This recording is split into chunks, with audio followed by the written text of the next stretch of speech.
കഴിഞ്ഞ കുറച്ച് ദിവസങ്ങളായിട്ട് നമ്മുടെ കമ്മ്യൂണിസ്റ്റ് പാർട്ടി അല്ലെങ്കിൽ നമ്മുടെ സംസ്ഥാന സർക്കാർ ഒരു വലിയ സമ്മർദ്ദത്തിലാണ്. ഗതാഗത വകുപ്പ് മന്ത്രി കെ.വി. ഗണേഷ് കുമാർ ഒരു ആരോപണത്തിൽ മുങ്ങി കുളിച്ചു നിൽക്കുകയാണ്. അതും ഒരു ഗാർഹിക പീഡന ആരോപണമാണ്, സ്ത്രീ സുരക്ഷയെ ചോദ്യം ചെയ്യുന്ന ആരോപണമാണ്. പക്ഷേ ഇപ്പോഴും സർക്കാർ മൗനം പാലിച്ചുകൊണ്ടിരിക്കുന്ന ഒരു കാഴ്ചയാണ് കണ്ടുകൊണ്ടിരിക്കുന്നത്. ഗണേഷ് കുമാറിൻ്റെ രാജിക്ക് സമ്മർദ്ദങ്ങൾ ഏറുമ്പോഴും നമ്മളുടെ മുഖ്യമന്ത്രിയുടെ ഭാഗത്തു നിന്നോ മറ്റുള്ള മന്ത്രിമാരുടെ ഭാഗത്തു നിന്നോ ഒരു രാജിവെക്കണം എന്നുള്ള ഒരു താല്പര്യം പ്രകടിപ്പിച്ചുകൊണ്ടുള്ള ഒരു റിപ്പോർട്ടുകളും പുറത്തു വരുന്നില്ല. പക്ഷേ ഇപ്പോൾ പുറത്തു വരുന്ന റിപ്പോർട്ടുകൾ പ്രകാരം ഗണേഷ് കുമാർ പുറത്തേക്കാണ് എന്നാണ് നമുക്ക് ലഭിക്കുന്ന വിവരങ്ങൾ. എന്താണ് ഇതിന്റെ പിന്നിലെ സത്യാവസ്ഥ? അല്ല പ്രശാന്തെ, ഈ പറയുന്ന രീതിയിൽ മന്ത്രി ഗണേഷ് കുമാർ രാജിവെക്കേണ്ടി വരും. മന്ത്രി ഗണേഷ് കുമാർ പുറത്തേക്ക് തന്നെയാണ്.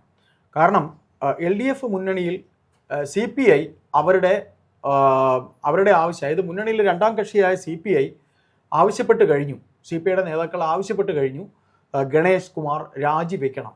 എന്തുകൊണ്ടെന്ന് ചോദിച്ചാൽ വ്യക്തമായ തെളിവുകൾ ഇതിനെ സംബന്ധിച്ചുണ്ട്.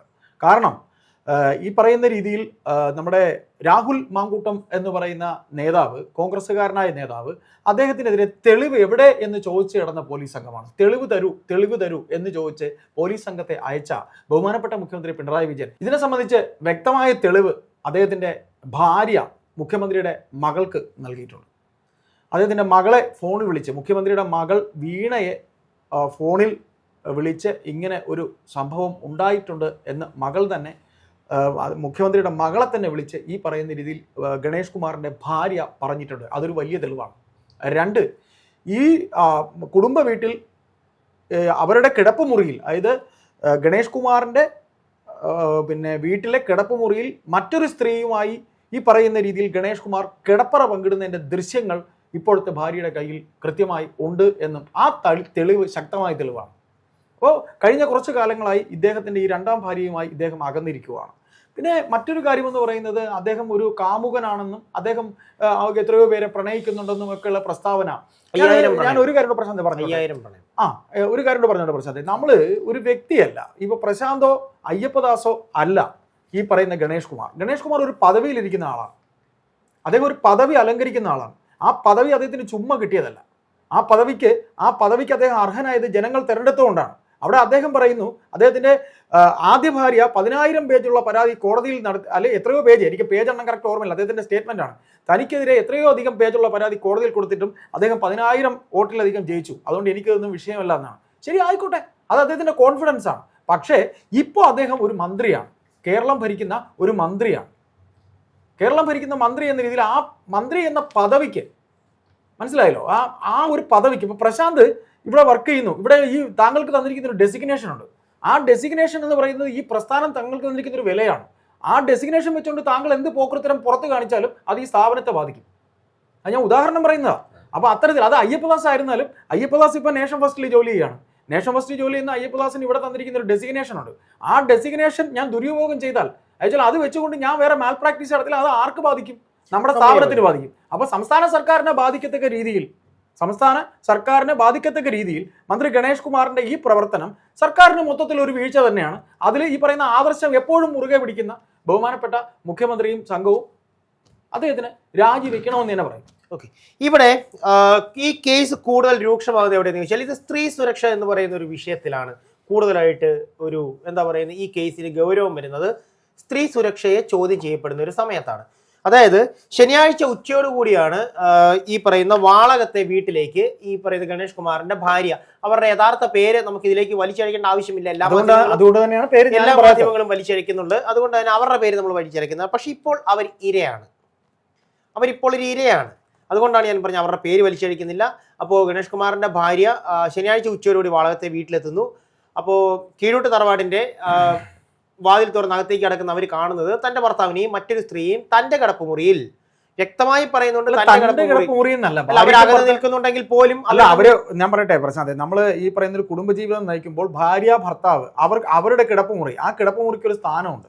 ആ സ്ഥാനം എന്ന് പറയുന്നത് ഞാൻ പറഞ്ഞു വന്നത് തന്റെ കിടപ്പുറി എന്ന് മറ്റൊരാളെ കൊണ്ട് കിടത്തേണ്ടതല്ല. പറയട്ടെ ഏട്ടാ, അതുകൊണ്ടാണ് ഞാൻ തന്റെ കിടപ്പുറി എന്ന് പറഞ്ഞത്. അവർ തമ്മിൽ ഔദ്യോഗികമായി വേർപിരിഞ്ഞിട്ടില്ല, ഇപ്പോഴും ഭാര്യ ഭർത്താക്കന്മാർ തന്നെയാണ്. അല്ലെങ്കിൽ ഗണേഷ് കുമാറിനെ കാണുവാനെയും വാളകത്തെ വീട്ടിലേക്ക് വരേണ്ട കാര്യം ഭാര്യയ്ക്കില്ല. അങ്ങനെ വരുന്ന ഭാര്യ കാണുന്നത് തന്റെ കിടപ്പുമുറിയിൽ മറ്റൊരു പെൺകുട്ടിയുടെ കൂടെ തന്റെ ഭർത്താവ് കിടക്കുന്ന മോശമായ ഒരു കാഴ്ചയാണ്.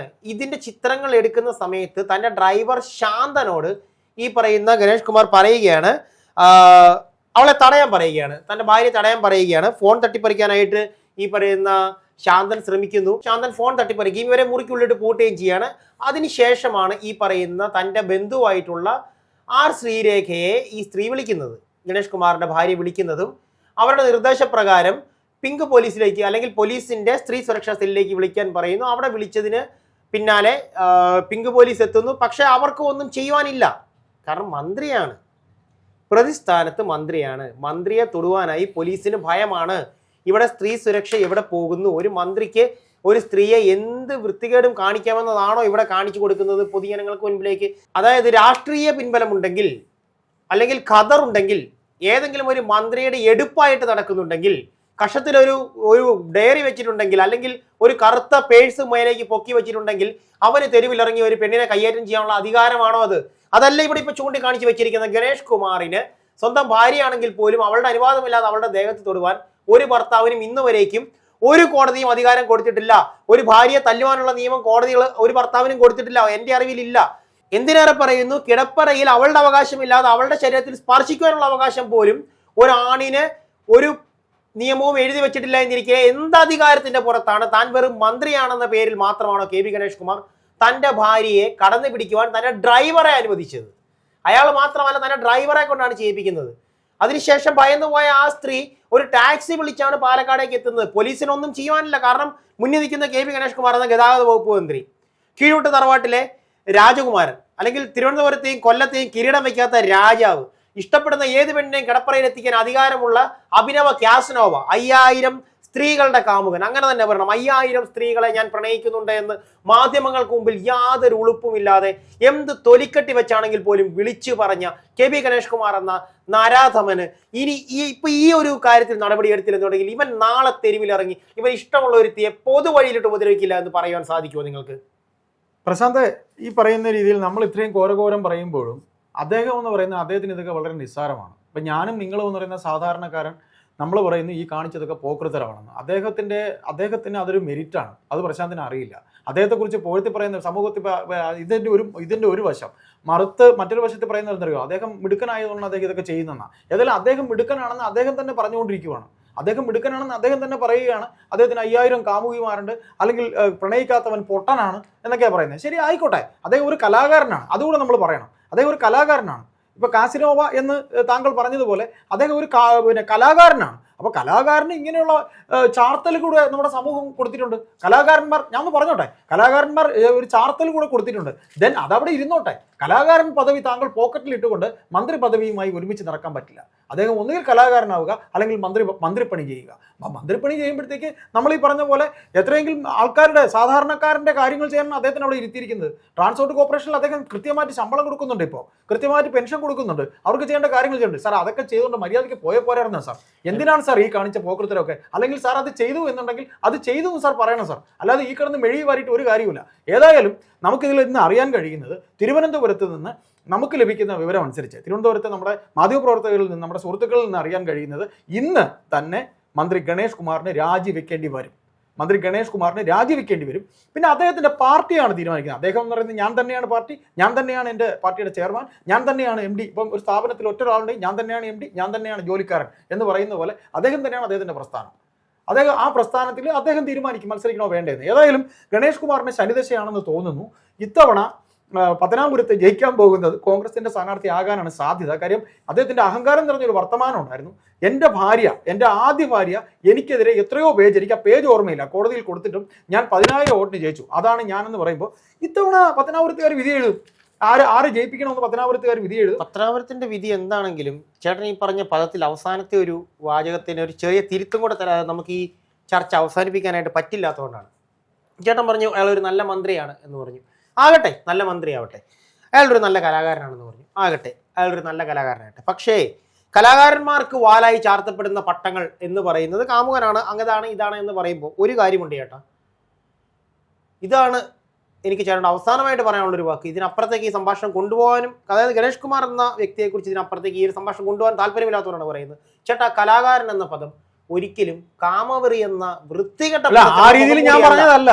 പ്രശാന്ത്, ഞാൻ ആ രീതി പറഞ്ഞൊന്നുമില്ല. ഞാൻ അദ്ദേഹത്തിന് മെറിറ്റ് കൊടുക്കാൻ അദ്ദേഹം കാമവർ തീർക്കണമെന്ന് ഞാൻ അതാ പറഞ്ഞില്ല. പറഞ്ഞത്, ഈ കലാകാരൻ അങ്ങനെ കാമവർ തീർക്കണമെന്ന് ഞാൻ കലാകാരൻ എന്ന പദം- അങ്ങനെയൊന്നും പറയല്ലേ, കലാകാരൻ എന്ന പദം അങ്ങനെയൊന്നും പറയരുത്. അങ്ങനെയല്ല ഞാൻ പറഞ്ഞത് പ്രശാന്ത്, അങ്ങനെ പറയരുത്. ഞാൻ പറഞ്ഞത് കലാകാരൻ എന്ന രീതിയിൽ അദ്ദേഹത്തിന് അങ്ങനെയൊക്കെയുള്ള കാര്യങ്ങൾ ചെയ്യാമെന്ന് ഇവിടെ അതാണ് പറഞ്ഞത്. കലാകാരൻ എന്ന പദം. നടന്മാർക്കും അങ്ങനെയൊക്കെ പറഞ്ഞിട്ടുണ്ട്. അദ്ദേഹത്തിന്റെ അഭിനയം മാത്രം നോക്കിയാൽ മതി. ഞാൻ അതൊന്നുമല്ല ഞാൻ പറഞ്ഞത്. ഞാൻ ഒരിക്കലും അദ്ദേഹം കാമവർ കാണിക്കണമെന്ന് ഞാൻ പറഞ്ഞില്ല. അങ്ങനെയൊന്നും പറയരുത്. അപ്പൊ ഇവിടെ ഇത്രേ പറയാനുള്ളൂ. നമുക്കിത് ക്ലോസ് ചെയ്യാം. നമുക്ക് നമ്മുടെ ഈ ടോക്ക് നമുക്ക് അവസാനിപ്പിക്കണമെന്ന് നമുക്ക് ഇത്രേ പറയാനുള്ളൂ. ബഹുമാനപ്പെട്ട ഗണേഷ് കുമാർ, താങ്കൾ ഒരു മന്ത്രിയാണ്. അതെ, ആ മന്ത്രി പദവിയിൽ പോയിന്റ്. മന്ത്രി പദവിയിൽ ഇരുന്നു കൊണ്ട് താങ്കൾക്ക് തന്നിരിക്കുന്ന മന്ത്രിപ്പണി ചെയ്യുക. താങ്കൾ സിനിമാ നടനാണെന്നുണ്ടെങ്കിൽ താങ്കൾ എന്ത് പേക്കൂത്തു അഭിനയത്തിലേക്ക് പോകുക. അത് താങ്കളുടെ അഭിനയത്തിലേക്ക് പോകുകയെന്നല്ല, അത് താങ്കളുടെ ഇതൊരു പേഴ്സണൽ ഇഷ്യൂ ആണ്. ഇത് ഞാൻ പറയട്ടെ, വ്യക്തി ജീവിതത്തിൽ പ്രശാന്തിന്റെ പേഴ്സണൽ ഇഷ്യൂസ് ഉണ്ടാകും. അതിൽ ഞാനോ സമൂഹമോ ഇതൊക്കെ പറഞ്ഞോട്ടെ, കൈയെടുത്തേണ്ട കാര്യമില്ല. ഇദ്ദേഹം ഇപ്പൊ മന്ത്രിയാണ്. മന്ത്രി എന്ന രീതിയിൽ നമ്മൾ ഈ പറയുന്ന രീതിയിൽ സമൂഹത്തിന് ബാധ്യതയുള്ള ആളാണ്. ആ ബാധ്യത അദ്ദേഹം നിറവേറ്റണം.